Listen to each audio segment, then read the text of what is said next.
একই ঘটনা একই অবয়ব আমি 2004-এ যেটা দেখেছি, সেই ঘটনাটা যদি 2008-এতে আমার বোন দেখে, তখন সেটাকে তোমরা কিভাবে এক্সপ্লেন করবে আমাকে বলো।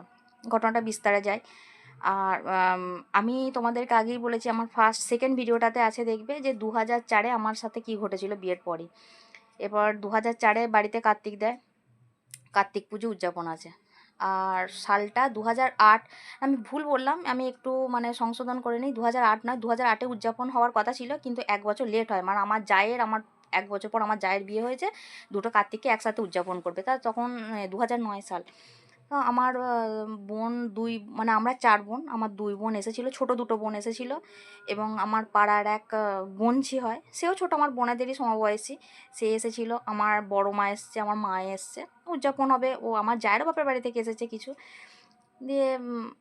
আমি যে দোতলার রুমটা থাকি, এই রুমটা ওদের 3জনকে ছেড়ে দিয়েছি, মানে আমার দুটো বোন এবং আমার পাড়ার যে বোনঝি, মানে আমার বোনেরই বান্ধবী বলতে পারো, বোনঝিও বলতে পারো। হুম। তো ওরা 3জন আমার এই খাটটাতে শুয়েছে, আর আমরা পুরনো যে আমার শ্বশুরমশাই সাবেকি বাড়ি আছে মাটির, আমরা সেখানে চলে গেছি। কোনো অসুবিধা নেই, শুয়ে আছে। আমি কিন্তু বারবার ওদিকে বলে গেলাম যে তোরা কিন্তু আর যাই হোক, তোরা কিন্তু মানে রাত্রেবেলায় দরজাটা অন্তত খুলিস না, আর বাথরুম গেলে বারান্দার লাইট, বাথরুমের লাইট জেলে জেলে যাবি। যদি তোদের ঘুমাতে অসুবিধা হয়, কার্তিক মাস, তাহলে বুঝতে পারছো, মানে হালকা ঠান্ডা রয়েছে, কার্তিকের শেষ, ঠান্ডা আছে।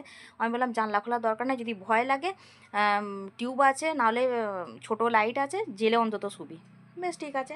ওরা টিউব জেলে শুয়েছে, ঘুম আসেনি, যথারীতি টিউবটাকে বন্ধ করে দিয়েছে। মাঝরাতে বাথরুম পেয়েছে, বাথরুমের মানে বাথরুম যাবে, আর মানে আমার একটা বোনের বাথরুম পেয়েছে, তো আর দুজনকে তুলেছে, মানে আর আমার ছোটো বোন ওঠেনি, আর আমার যে বোনজি ছিল সেও বলেছে না তুই যা। যাই হোক, বারান্দায় লাইটটা জ্বেলেছে, বারান্দার লাইটটা জেলে বাথরুম যাবে। বাথরুমের মানে বাথরুমের কোণের দিকে যে বারান্দাটা আছে, সেখানে কিন্তু এই দিকে লাইটটা জ্বাললে ওই দিকের কোণটা কিন্তু হালকা আলোছায়া আলোছায়া থাকে, মানে খুব একটা পরিষ্কার কিন্তু দেখা যায় না। এবার বাথরুমের দরজাটা খুলতে হবে, তবে তুমি দেখতে পাবে। ও কিন্তু সঙ্গে সঙ্গে তৎক্ষণাৎ বাথরুমের দরজাটা খোলবার আগেই তখন দেখছে একই অবয়ব, একই জিনিস বারান্দার কোণটায় দাঁড়িয়ে আছে, পুরো একদম মানে নগ্ন অবস্থায় দাঁড়িয়ে আছে, কানগুলো বড় বড়, আর আমার বোনের দিকে মানে একটা ক্রূর দৃষ্টিতে তাকিয়ে আছে। ও দেখে ওইখান থেকে চিৎকার করে এসে লাইটটা জ্বেলে ঘরে শুয়েছে, লাইট ফাইট জ্বেলে দিয়ে দিয়ে আবার ওদিকে তুলেছে, সারা রাত আর ঘুমাতে পারেনি। তার কিছুক্ষণ পর বলছে, ওই ঘটনার কিছুক্ষণ ওরা সব বসে আছে, তখন দরজা ঠক ঠক ঠক ঠক করে দরজা টোকা পড়ছে, এবং দরজা টোকা পড়ার সাথে সাথে ওরা মানে এতটা ভয় পেয়েছে, ওরা সারা রাত আর ঘুমাতে পারেনি। আর আমাকে সকালবেলায় বলছে এই ঘটনা। আমি বারবার আমি ওদের বললাম যে দেখ, আমি কিন্তু বলেছিলাম যে এরকম ঘটনা ঘটতে পারে, আর তোরা একটু সাবধানে থাকবি, তো শুনলি না কথা, কি আর বলবো, এই ঘটনা।